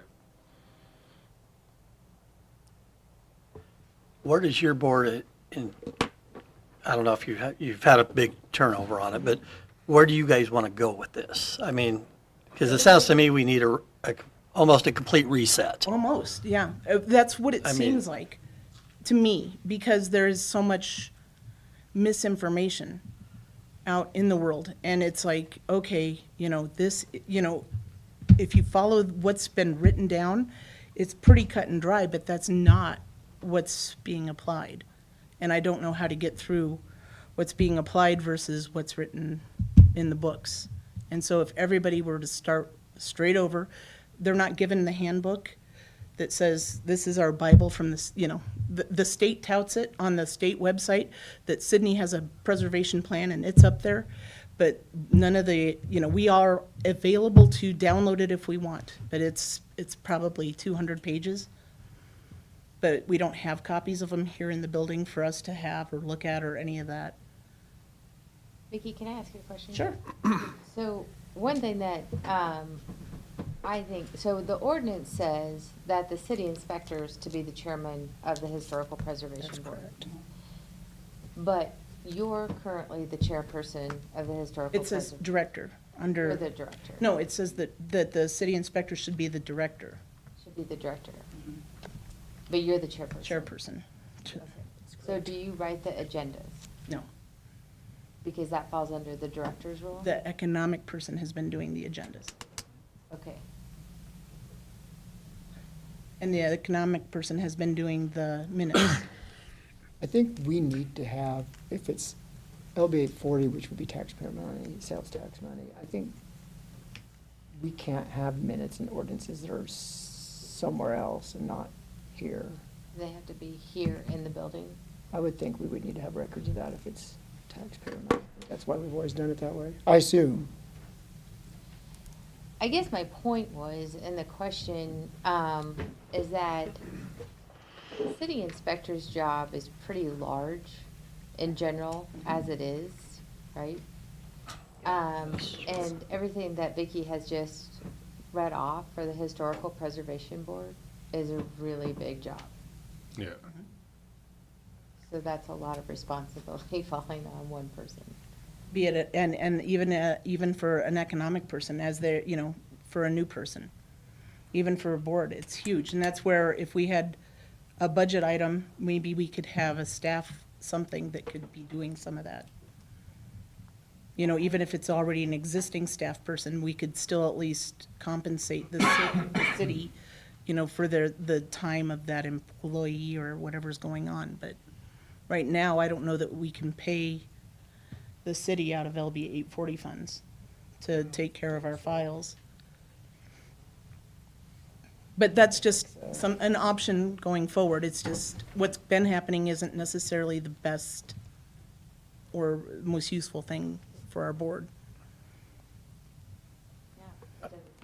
Yeah. It sounds like like you said, training, getting that for you guys, a hard reset to figure out if Marshall or Economic or David, figure out who's the right one in there for you and help get in some structure. Right, because in we have there. also added, in that time frame, we've also added the Creative Arts District, which has the same overlay for the historic downtown, which would need more ordinances so that we can, allow art in and protect what we have. Because none of them would address graffiti or murals on a historic building. And so we need to kind of look at, hey, much like electric cars or anything else on the electric grid, there's things that we need to look at and update in our codes. Are they not coming to you before they paint a mural on a building? No. They're supposed to do that. No, that's not in the COA. We haven't updated any of that. I would think that would be much like anybody painting the front of Only their if store. it was on the front of their building. If it's not Oh, facing true. If the it's, street, it you're right, doesn't. you're right, if it's not They street can do whatever they wish. That's correct, yep. They can do alley art if they want, yeah. Right. But, to try and help save them the heartache or the owner 20 years from now from a situation like at Napa where the bricks start flaking off because they've painted them and locked in moisture, how do you try and prevent and help the next person? Because we're certainly just ambassadors for our time. There's going to be people after us. Well, the creative district funds run through the city as well, too. I mean, it has to be multiple agencies, that's why it was created, it can't be just one agency. But one person has to have the funds run through it, which really isn't much, like whatever they did, doing a paint zip or whatever is like. There was supposed to be a lot more, but the Right. money never showed up in the Right, state but we still, budget, so. but as a town in a downtown, historic area, we still need to have some things out there. Well, that's what I'm saying. For them to do that, since the money runs through us, for them to even pay for that, I mean, we can make sure that they consult with the building inspector before Right. they go paint. Well, and then, if we hire consultants, is that something that we're allowed to can we hire consultants with our LB 840 funds? Do we need the permission for council to hire consultants? If we run into that, to try and advise us on better options for painting or artwork or stuff on historic buildings or even code updates. We should would- see you if, would need the council's approval to enter into those contracts.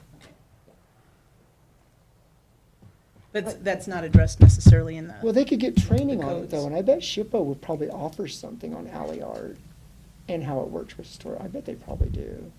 I would have no idea. I can ask. So that's kind of in a nutshell, the dilemma. We're kind of just in a constant dance of trying to just keep our heads above water, and I don't think it's fair to the city or fair to the council for that, because you have so many great volunteers that want to do so many wonderful projects for the town, but they're just locked in this weird dance of what are we allowed to even do? And that's not helping the community at all. That's going on right now at the other, because of the ownership of the museums, what can we help with, what can we not help with? And I have a monument that I'm still trying to kind of figure out how I can fix monuments with. So it's not as easy as it sounds, and it should be a lot more easy. Vicky's not wrong about the Historic Preservation Board. They did come to, or I'm sorry, the Historical Society. Right. They did come to the Historical Preservation Board to see if they could get some funding help for their building, but they're a taxing entity. And so you, And when the city taxing was, entity, you the can't city give was money to great. another You guys taxing entity. allowed, Brandy to go ahead and help with some funding, or at least apply for some Yeah, we funding. try to get some grants, yeah. And we can try and do that, but there's so many more businesses and so many more historic buildings that we just need to make sure we're doing right by the town. And I don't know where we go. So, Do we need to ask David or Marshall to figure out how can we restructure this toward benefits them? Is that what we need to do Yeah, I think. For oversight? I think. for oversight on there, on who would we want to? Well, first of all, I can solve some of these problems right away because I do get those emails from, I can't think of her name, Becky, God dang it, I can't say her last name now. I do get those emails about things that just randomly come up, and I can keep an eye out and send those to you, because there might that be would be something. probably better to go to the director so There that he might can be advise us on what we need to do, rather than me, because, again, we're only supposed to be on certain terms. So the next person Correct.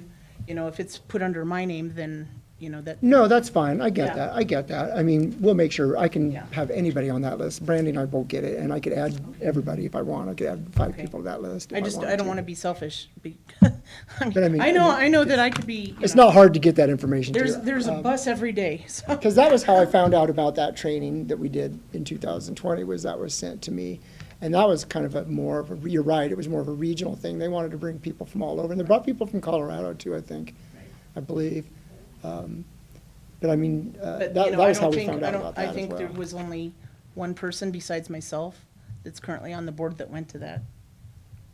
Who else? Isn't it just you? Megan Oh, went yeah, to Megan it. did go to But that. other than that, nobody else that's currently on the board has gone to that, so, we just need some oversight and to know where we're supposed to be checking in and how.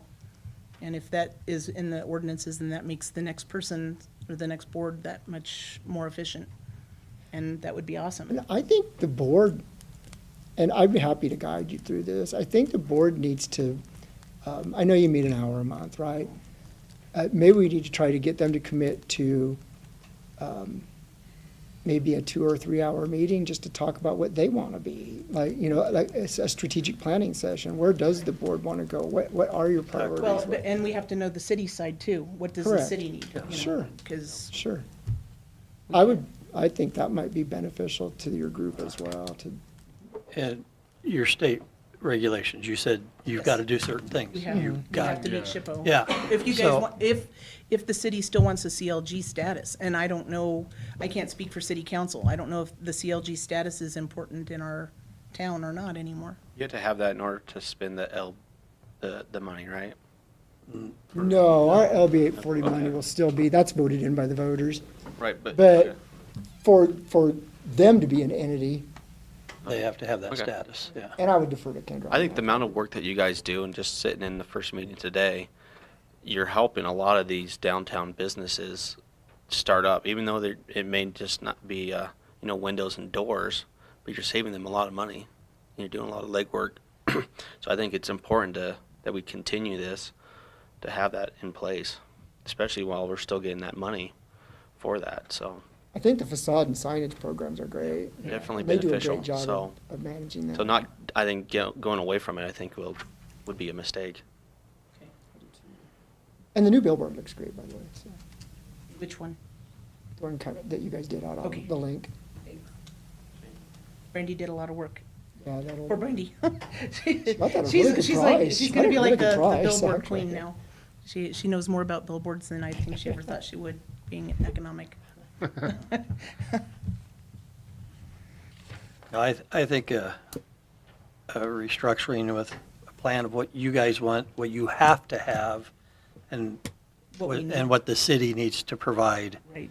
Yeah, I mean, yeah, so just jumping in, like, for me, so yeah, does history matter? Absolutely. Like, I'm speaking for myself, like, love history, like I read about all the time. But I don't have the beat that you guys do at the historic board as far as the history of this town. So for me, I'm leaning on you Right. to give me, what should this town look like? Give me a vision. Well, and right now right? you've got, because, we were talking even with Julie, and Julie's, everybody's, 70, 80 years old. We need to start getting younger people involved. There you Younger go. people need to have some facts in front of them, you know, Yeah. some documentation so that they know, you know, where we get, you know. And the older groups are like, I'm tired, I don't want to fight this anymore. Yeah. You So know, I- and to get the information while we can is tremendous, and I don't want to lose it, but there's a Right. tipping point coming. Right, sure. So I You need to think, pass your knowledge on to the younger Right. people, because Yeah. typically it is the, And our More knowledge, states we have to make people sure in the that we're community that are the following your historians. guidance on what the city, what the city council, or this people have told city council that they want. And so we just need to make sure that we're not doing something that nobody wants. Just because it's our little passion doesn't mean. Well, so It's at okay, the beginning but- of it, you asked, you know, if history matters or whatever, so it was almost as if you were opening up a motion, you know, for city council, do they want to keep the historical preservation board? I don't know that we need a motion for that. It seems like everybody's in unanimous consent Yeah. that we want to keep the historical preservation board. And so the second thing that has happened is that we're gonna try to arrange a strategic planning session with the city manager and the historical preservation board. But something that the city council now needs to consider, from what you have said, is that you need to consider whether or not we need to form some sort of a committee that maybe involves a city council person, maybe involves myself, maybe involves David as the city manager, and involves members of your historical preservation board, and Marshall as the director, would be involved in it, to try to, you know, ferret through some of these problems that we're having. Like you said, a hard reset, as you said, hard I reset. think that would be a great group for the strategic planning session. For you Yeah. To bring all those other develop. people in. I do think that once you get it kind of straightened out through the strategic planning session, that it may take a vote from city council, though, to set up the committee. So, but that can be Yeah, brought at a true. later meeting.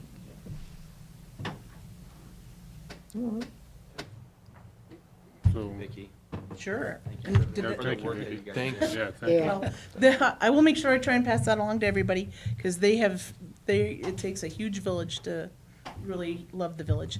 Also, fun fact, I thought of this while, the assistant city manager was talking, but maybe the city needs to, have a Squid Game type thing, to understand that we need to work together to survive somehow. You know, because, I mean, be it historic, be it whatever, Yeah. you know, hearing the sirens, once upon a time, when I was first new here, I believe I asked one of the troopers, I said, hey, do I really have to pull over for that volunteer fire department siren? And he said, I don't know, is it your house he's responding to? I'm like, I'll be pulling over. So, you know, I mean, once you get the rules of how Squid Game works, that, you know, I need everybody here to survive, and, you know, just as much as they need me to survive, that everybody here matters, and that, you know, we're one big beautiful community out here in the middle of nowhere, just like the pioneers were. You know, and there's, you know, we still have our Oregon Trail, it just is now named I-80. And our Conestoga wagons now have slide outs. So, I mean, it's still, you know, as much as it's changed, it's pretty much all the same. So it's a lot of people working hard. Thank you for your time. Thanks, Vicky. Yep, Thanks, thank you. Vicki. So we don't. Okay, nothing. On to 17, July 2025 budget.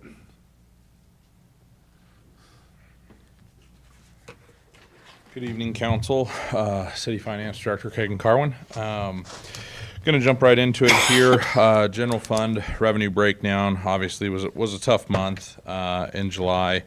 Property tax DMV was really the only thing that was up, and the majority of that was on the property tax side as far as revenue goes. So, jumping into sales and occupation tax, that was down 7.72K from last year, or a negative 3.41%. This did grow from last month.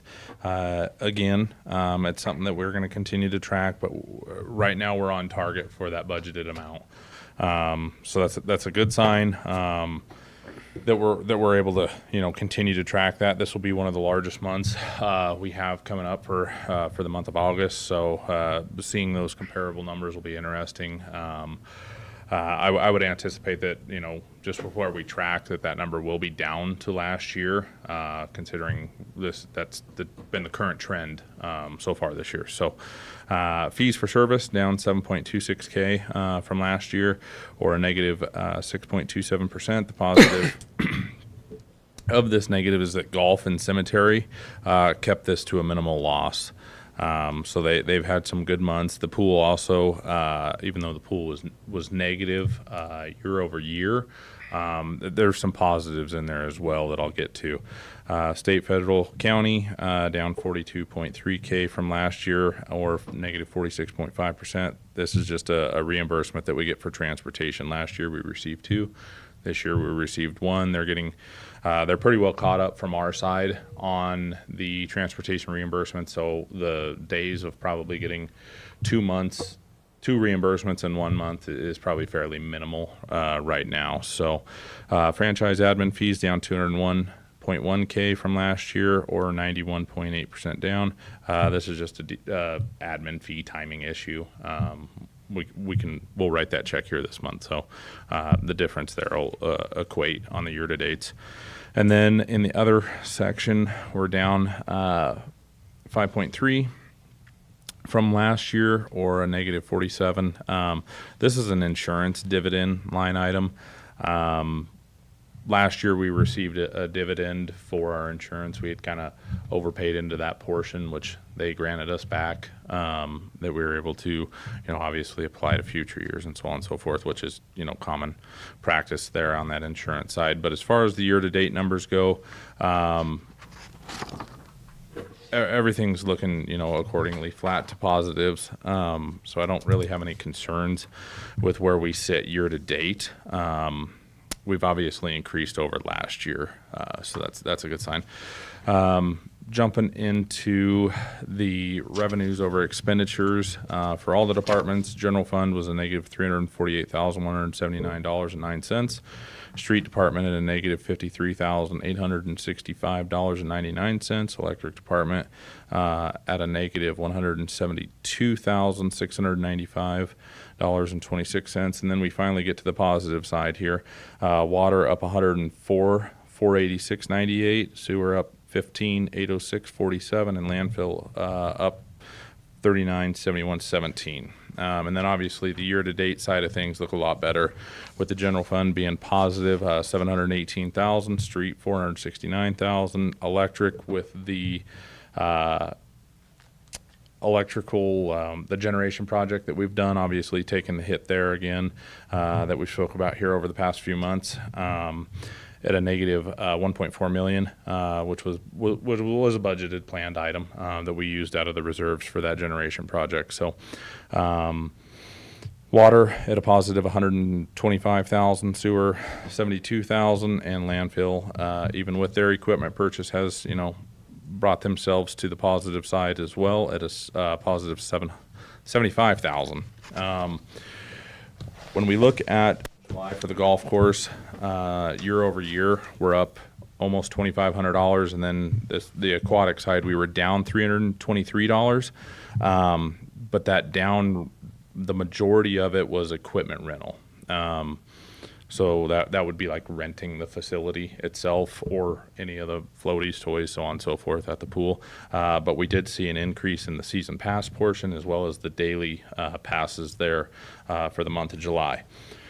Into the year-to-date for golf course, that's a positive $59,331, and then aquatic looking at negative $25,888.60. So the daily passes were down slightly. The season passes were probably the biggest portion that we saw down. So any questions? If I may, I have a quick one. Is the transportation that we're not getting our reimbursements, is that because they had put a pause a while back? Yes. On their budget, and it put them behind? Yep, or? yep. Okay. So that's where it got behind, and then they were doing double time when they got fully staffed and back onto the full swing of things, getting those couple of months from where the state got behind, getting those approved. I think they're Casey's done a great job at making sure he's on top of it and getting those submitted, that we stayed, caught up. I think there are still some other transportation departments out there throughout the state that are still seeing side effects of that because they weren't able to keep up with it themselves. Yeah, they so. paused for a while. I knew they did. Okay. Any more questions? Appreciate it. Thank you, guys. Is there a motion to pass the July 2025 budgets? Motion that. Second. First motion by Lee, second by Kirkman. Kirkman, Yes. Coons, Yes. Lodegaard, Yes. Lee. Yes. On to July 2025 claims. Rob. Yeah, well, I did the claims, and I did have one question on them, and Josh and Keegan answered it for me, so it was on the new solar project, so. Oh, I know that. And, Oh, yeah. what was that then? Oh, What's was that the hidden, somewhat unknown cost of Cost, Connection. connection, Our yes. portion of the connection, Okay. Yep, but other than that, everything looked good, so. Okay. Is there a motion to pass the claims? I'll motion that. I'll second it. Motion by Lee, second by Coons. Coons, Yes. Lodegaard, Yes. Lee, Yes. Kirkman. Yes. Okay, we're on to the city manager's report. I do have a few things. They are in full speed in our wastewater treatment facility project. They worked on that all week last week. They're working on it all week this week. They're hoping to have it mostly done by Friday, except for maybe just a few electrical components that they're going to just bypass for now because they didn't come in, and we'll get those cleaned up later. But they hope to have that almost completely done by Friday, other than those few things. So I'm excited about that. We've been waiting. Project, David? What's that? Was that the filtration? Yeah, it's like the grit washer and the bar screen and Okay. influent pumps, I think. To get into the details of it, I'd probably have to ask Todd. But it's really cool the way they've done it. And the hatch worked good on the roof. That was actually a smart move. It was much easier getting things in and out of there, those large pieces. So, and then I had a meeting with street superintendent and the airport. We talked about their current parking lot and then the road, not the county road, but where it splits off the county road and goes into the airport there, is in really bad shape. And it's just unfortunate. It's in a really weird spot to try to get funding for, because for them, on their end, if it's outside of their fenced area where the runways and everything are, they are not having much luck with aeronautical, grants or even loans, because every time they submit, somebody that's inside the runway area is more important than their parking lot route. And we would, it would be a great 1 in 6 project, but we can't do that. Our highway allocation money can't go outside the city limit, and neither can our local option sales tax, so we're kind of stuck too. But we did talk about a few things. I think at the very least, we'll probably partner with them next year when we do our crack sealing and see if we can at least try to get some extended a little bit of time. And then we're going to try to apply for some other grants, because I see an opportunity here. A lot of people would just see an airport entry road and an airport parking lot, but there are other factors figuring into this. The hospital uses it for life flights. The school, the WNCC, is doubling their mechanical program out there, which is going to fill that parking lot. And then also there's a few other things that I think maybe we could work around and find some funding in those realms for. But anyway, we met with them, and we're going to see what we can do to find anything for them. It does need done, and it's important. So anyway, I just want to let you know about that meeting. And then tomorrow we're meeting with the landfill engineers to talk a little bit more about how quickly we can pick up the pace on getting that cell prepared. So we were supposed to meet with them last week, but the engineer became ill and moved the meeting to this week, so that's why I didn't have anything to report last time. But we'll meet with them tomorrow, and we'll try to get that back to you guys at your next meeting, or even maybe the workshop, budget workshop, because I know you were concerned about that, so. And then Friday, Autumn and I will meet with Holmes Murphy to talk about some options for our health insurance renewal, which is taking a gigantic increase. We know at the very least it's gonna be large.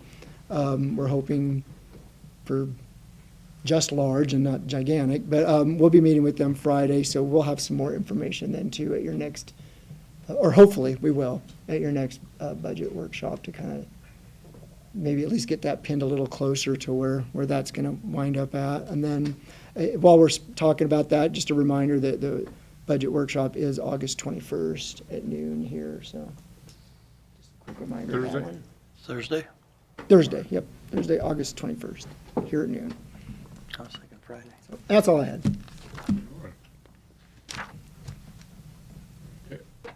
Kelly, do you got anything? Kendra? I don't, thanks. Sam? Been busy. I think we had about 570 contact cards since last meeting you guys had. Did do another successful warrant. Got 2 more felony arrests out of that. Been pretty aggressive with that lately.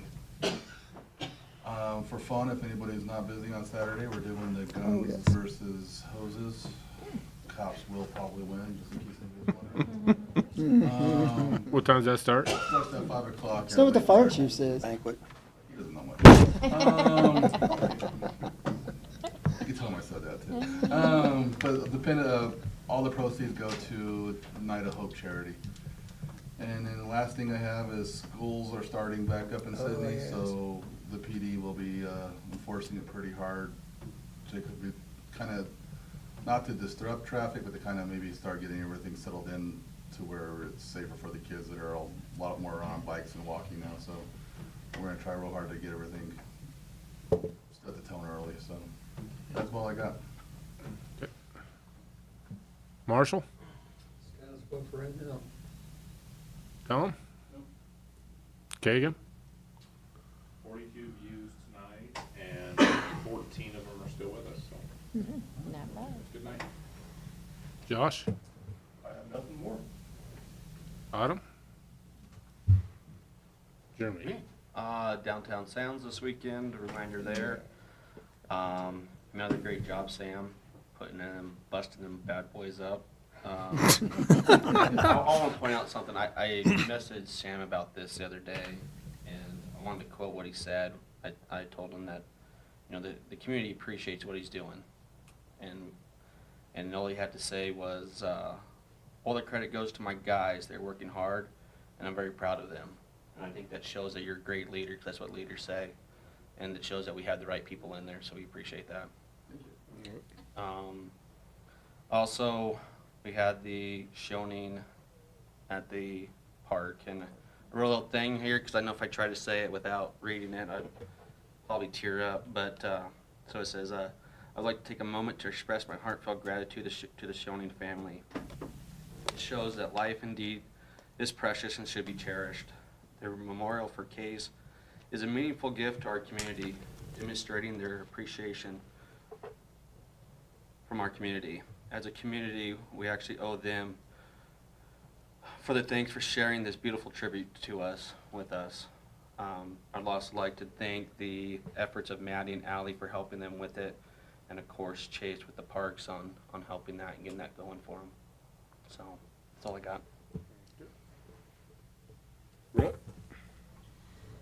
Just thanks everybody for hanging out with us for a couple hours here. Appreciate your resilience.